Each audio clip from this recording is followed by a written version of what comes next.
authorized in these high-rise buildings. Oh, They are not even healthy.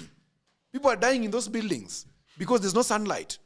If you live in a place where you can't access sunlight, the house is cold eternally.